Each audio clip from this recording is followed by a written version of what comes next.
Hello दोस्तों, फिर से हाजिर हूँ क्लास 12 फिजिक्स की एक और महत्वपूर्ण वीडियो लेकर। आज की इस वीडियो में हम फिजिक्स का एक बहुत ही महत्वपूर्ण प्रश्न तैयार करने वाले हैं, जो कि है गॉस की प्रमेय। हम पढ़ेंगे गॉस की प्रमेय होती क्या है और गॉस की प्रमेय का निर्धारण करना आज की इस वीडियो में बहुत ही सिंपल तरीके से सीखने वाले हैं। तो वीडियो को पूरा जरूर देखिएगा, पसंद आए तो लाइक कीजिएगा, ज़्यादा से ज़्यादा शेयर कीजिएगा, नए हो तो सब्सक्राइब जरूर कीजिएगा। यह प्रश्न बोर्ड परीक्षा में 3 अंक या 5 अंक का पूछा जाता है। तो आज 3 अंक और 5 अंक का सवाल है, तो अच्छे तरीके से वीडियो को पूरा देख लीजिएगा और इसे भी अच्छे तरीके से तैयार कर लीजिएगा। तो आइए सबसे पहले जानते हैं गॉस की प्रमेय होती क्या है।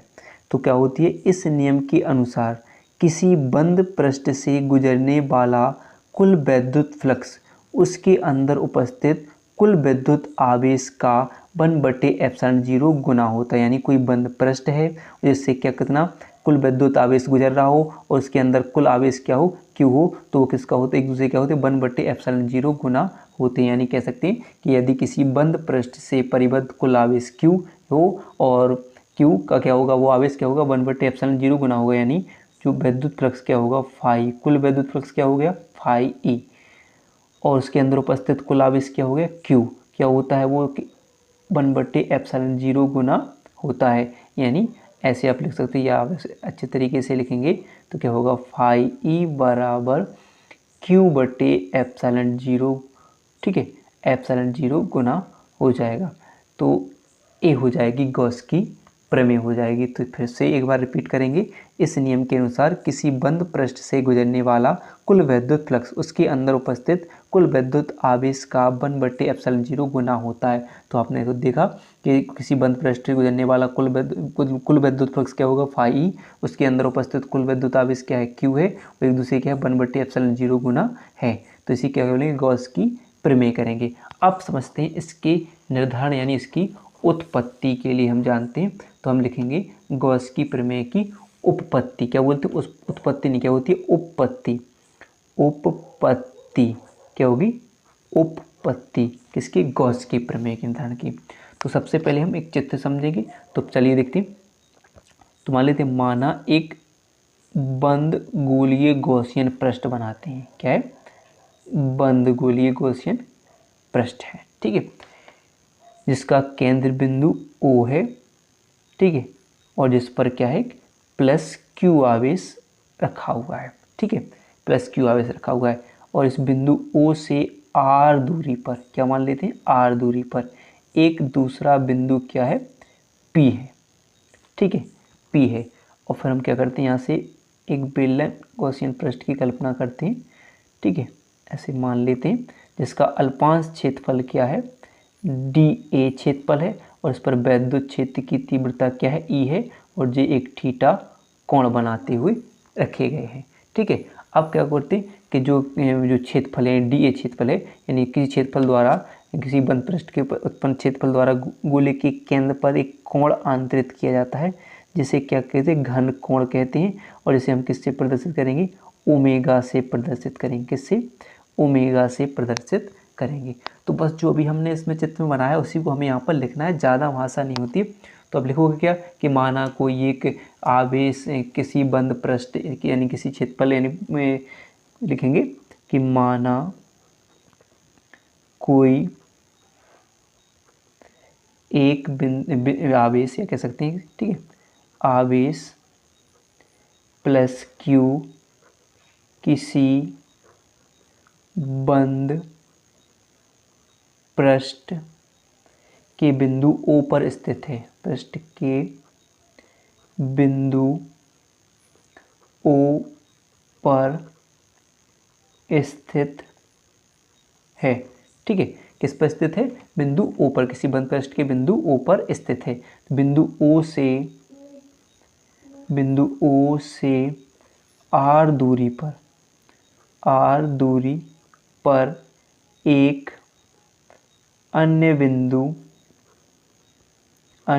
क्या है, P है। देख सकते हैं कि बिंदु O से R दूरी पर एक अन्य बिंदु क्या मान लेते हैं, P है, जिसके परिता यानी इसके चारों ओर मान लेते हैं। तो जिसके परिता, ठीक ठीक है, क्या मान लेते हैं, एक अल्पांश भाग यानी अल्पांश क्षेत्रफल नहीं डी ए क्षेत्रफल, इस पूरे भाग का क्षेत्रफल मान लेते क्या हो जाएगा ए है, लेकिन यहाँ से केवल हमने किसके बिंदु पी के परितः क्षेत्रफल माना अल्पांश डी है, तो बिंदु पी के परितः अल्पांश क्या है डी ए है। ठीक है, तो अब देखेंगे तो इसके अल्पांश क्षेत्रफल क्या है डी ए है, और इस बिंदु इस पर क्या है साथ में क्या है वैद्युत क्षेत्र की तीव्रता ई है। तो अगर हम चाप तो कैसे लिखते हैं कि बिंदु ओ पर स्थित यानी बिंदु ओ पर स्थित प्लस क्यू आवेश के कारण पी बिंदु पर वैद्युत क्षेत्र की तीव्रता, फिर इसको हम आगे लिखेंगे तो क्या लेंगे कि बिंदु, ठीक है, बिंदु पी, ठीक है, एक बिंदु पी पर स्थित वैद्युत क्षेत्र की तीव्रता, वैद्युत क्षेत्र की तीव्रता किसके कारण, बिंदु ओ के कारण यानी प्लस क्यू आवेश के कारण बिंदु पी पर उत्पन्न वैद्युत क्षेत्र की तीव्रता, तो क्या हो जाएगी, आपने पढ़ा है कि E बराबर 1/4 pi epsilon not into Q बटे आर स्क्वायर होती है। इसको आप नाम दोगे समीकरण 1 दोगे। ठीक है, समीकरण 1 नाम देना है। फिर आप देखोगे कि बिंदु अल्पांश भाग जो हमने लिया है और वैद्युत क्षेत्र की तीव्रता ई है, तो लिखोगे वैद्युत क्षेत्र ई तथा क्षेत्रफल सदिश यानी जो क्षेत्रफल यानी अल्पांश भाग डी क्षेत्रफल है, तो एक क्या बनाते हैं थीटा कोण निर्मित करते हैं। तो मानेंगे तो इस जो डी क्षेत्रफल से, तो आप लिखोगे इस डी क्षेत्रफल से जो थीटा कोण बना रहे हैं, तो वैद्युत क्षेत्र की तीव्रता और डी क्षेत्रफल थीटा कोण बना रहे हैं, तो इनके अल्पांश भाग यानी डी क्षेत्रफल से होकर गुजरने वाला वैद्युत फ्लक्स देख लेते हैं। तो क्या लिखेंगे डी ए क्षेत्रफल से होकर गुजरने वाला वैद्युत फ्लक्स, तो किससे डी क्षेत्रफल से, तो क्या लेंगे तो क्या हो जाएगा डी फाई ई हो जाएगा, क्योंकि किसके लिए लिख रहे हैं हम अल्पांश भाग के लिए लिख रहे हैं। तो डी फाई ई बराबर क्या हो जाएगा E D A cos theta, क्योंकि यहाँ पर क्या बना रहे हैं वे एक कोण निर्मित कर रहे हैं, कोण बना रहे हैं दोनों बिंदुओं के बीच, तो कौन सा कॉस थीटा बन जाएगा।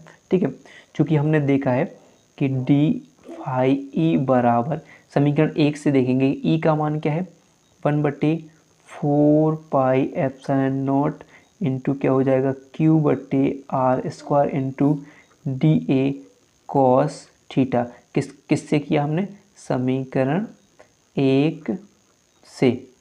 ठीक है, तो अब लिखोगे कि डी फाई ई, ठीक है, हो जाएगा कि डी फाई ई बराबर आप लिख सकते हो कि अगर इसको क्यू को क्यू बटे 4 पाई एप्सिलॉन नॉट लिख दें और डी ए कॉस थीटा को आर स्क्वायर के ऊपर लिख दें, तो डी ए कॉस थीटा बटे आर स्क्वायर हो जाएगा। ठीक है, चूँकि आप एक बात ध्यान रखना कि हमने एक चीज़ पढ़ी है घन कोण बराबर क्या होता है, डी ए अभी हमने बताया कि किसी क्षेत्रफल द्वारा यानी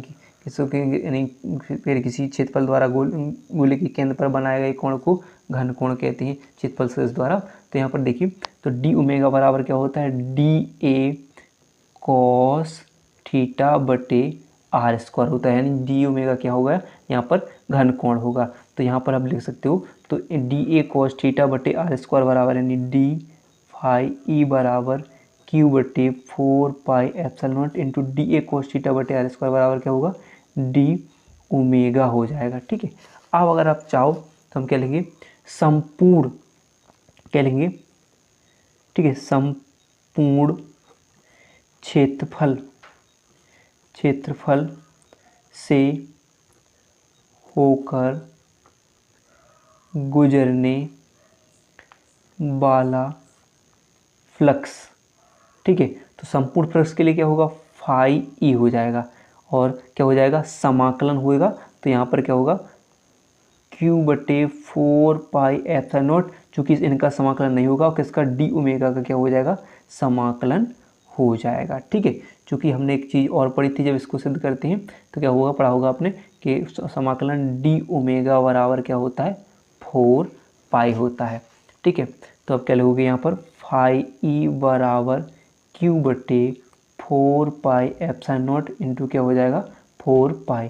तो 4 पाई से 4 पाई हो जाएंगे कैंसल, और क्या बच जाएगा आपका फाई ई बराबर क्यू बटे एप्सिलॉन नॉट। और यही इसी को क्या कहते हैं, गॉस की प्रमेय कहते हैं। तो ये हो जाएगी यहाँ से यहाँ तक आपकी क्या हो जाएगी, गॉस की प्रमेय सिद्ध हो जाएगी। ठीक है, पूरी की पूरी गॉस की प्रमेय यहाँ से आपकी सिद्ध हो जाएगी। तो वीडियो पसंद आई हो तो वीडियो को लाइक और चैनल को सब्सक्राइब करना ना भूलिएगा।